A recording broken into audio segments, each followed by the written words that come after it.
मी प्राध्यापक एल बी गायकवाड आज आपल्याला एक नवीन व्हिडिओ घेऊन आलोय। तो आहे नाइट ऑफ द स्कॉर्पियन चा तिसरा भाग। बघा, Knight of the scorpion continued 3 more candles म्हणजे त्या शेतकऱ्यांजवळ खूप अशा मेणबत्त्या होत्या जुन्या काळातल्या। मोर लँटन्स, त्या शेतकऱ्यांनी खूप कंदील सोबत आणलेले होते, जुन्या काळातले कंदील। मोर नेबर्स, खूप शेजारी त्या ठिकाणी आईच्या आजूबाजूला वळलेले होते। मोर इन्सेक्ट्स, बघा पावसाळ्याचं वातावरण होतं, खूप कीटक इकडे तिकडे उडत होते। अँड एंडलेस रेन, बघा अतिशय अविरत पाऊस, सारखा पाऊस पडत होता, म्हणजे इट वॉज रेनिंग कंटिन्युअसली, असं वातावरण दिसते आहे। माय मदर ट्विस्टेड, माझी आई काय झाली, कवी म्हणतो माय मदर ट्विस्टेड म्हणजे माझ्या आईला अतिशय यातना झाल्या। म्हणजे द मदर ट्विस्टेड मोर म्हणजे the mother became very happy, ती अशी पिळली गेली त्या विंचवाच्या त्या नांगीने, डंखाने ती अशी पिळली गेली, असा या ठिकाणी भाग आहे। आणि कशी पिळली गेली, through and through, through and through म्हणजे संपूर्णपणे ती अशी पिळली गेली। ग्रोनिंग ऑन अ मॅट, आणि त्या मॅटवर, जी मॅट त्या ठिकाणी ठेवलेली होती, मॅटवर आईला झोपवलेलं होतं, म्हणजे the mother was there lying on the mat, आणि त्या मॅटवर ती विवडत होती, दुःख व्यक्त करत होती, पिळली जात होती, तिचं शरीर पिळलं जात होतं त्या विंचवाच्या नांगीने। आणि मग पुढे असं म्हटलंय माय फादर, मग कवीचे वडील तिथं येतात, म्हणजे the poet's father come there. स्केप्टिंग, तो स्केप्टिक आहे, स्केप्टिक म्हणजे एकदम डाऊटफुल माणूस आहे, संशयी माणूस आहे, सायंटिफिक माइंडेड माणूस आहे, त्याचा जुन्या गोष्टींवर विश्वास नाही आहे। म्हणजे the father of the poet is sceptic, rationalist, modern minded, scientific minded, असा तो वडील दाखवलेला आहे। रॅशनॅलिस्ट म्हणजे तो अतिशय विचारी, लॉजिकल, असा तो फादर दाखवलेला आहे। ट्राईंग एव्हरी कर्स, जसा जसा आईला अटॅक येतोय त्या विंचवाचा, तसा तसा वडिलांचा प्रयत्न चालू आहे। म्हणजे as the mother is suffering from the sting of the scorpion, the father is trying something, काहीतरी ते प्रयत्न करत आहेत म्हणून। अँड ब्लेसिंग, आणि आशीर्वादही त्या ठिकाणी ते घेण्याचा प्रयत्न करतायत। आशीर्वाद म्हणजे परमेश्वराचा आशीर्वाद मिळाला पाहिजे, देवाने काहीतरी मध्यस्थी केली पाहिजे, असं त्यांचं मत आहे। पावडर, ते आपल्या जवळचं पावडर वापरतायत, म्हणजे the father is a scientific minded and that's why he is using the powder there to lessen the burden, to lessen the tension of mother, असं दाखवण्यासाठी ते करतायत। मिक्सचर, काहीतरी मिक्स औषधी ते वापरत आहेत। हर्ब अँड हायब्रिड म्हणजे काहीतरी आयुर्वेदिक आणि हायब्रिड म्हणजे काहीतरी नवीन सायंटिफिक औषधी ते वापरण्याचा प्रयत्न करत आहेत।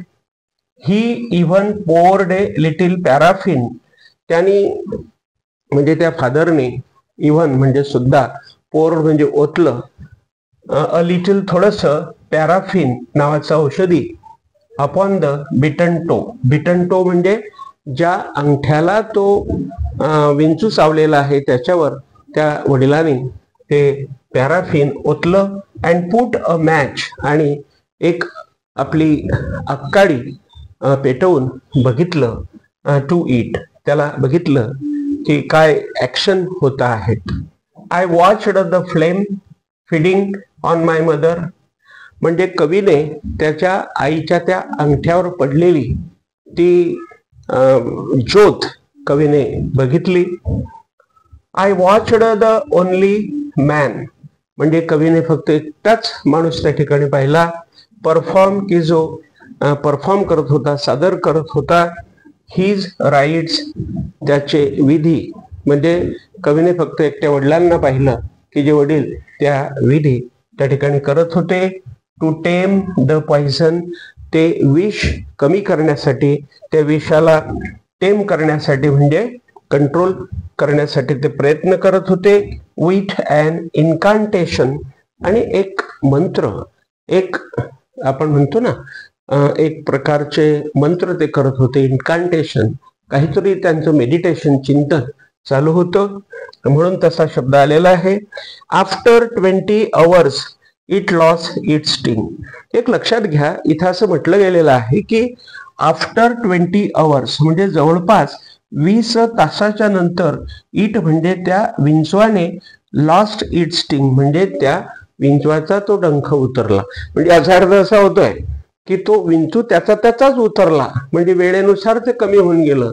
परंतु ह्या लोकांनी जेवढेही प्रयत्न केले त्याच्याने मात्र काही परिणाम झाला नाही. असं एक आयरनी, एक अशा प्रकारचा टीकावाद, अशा प्रकारची टीका कवीने स्वतःच्या त्या वातावरणावर केलेली आहे. माय मदर ओनली सेड, माझी आई फक्त म्हणाली. थँक गॉड, देवा आभारी आहे.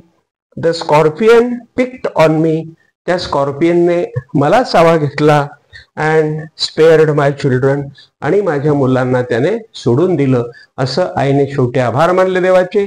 म्हणजे या ठिकाणी कवीची आई किंवा कोणतीही आई कशी सेल्फलेस असते, कशी निस्वार्थी असते, आणि आपल्या लेकरांमध्ये तिचा कसा जीव असतो हे कवीने दाखवण्याचा प्रयत्न केलेला आहे.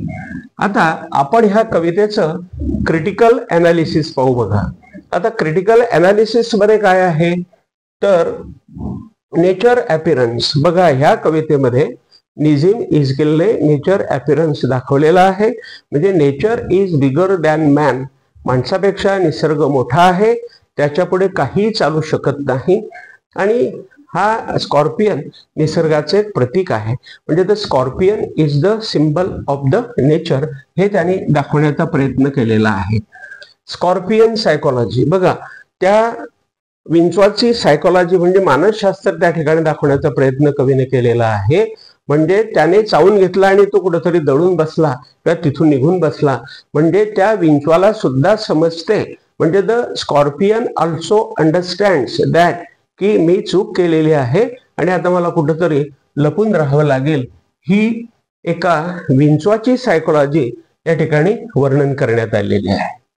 विलेजर्स सायकोलॉजी, बघा विलेजर्स लोकांचं मानसशास्त्र म्हणजे ते कसे अज्ञानी असतात, कसे आंधळे असतात, कसे ते पारंपरिक असतात, सुपरस्टिशियस असतात, कसे ते जुन्या गोष्टींचा वापर करतात. विंचू चावला तर कसे ते देवाचं नामस्मरण करतात, परंतु एखादी औषधी त्या ठिकाणी वापरत नाही.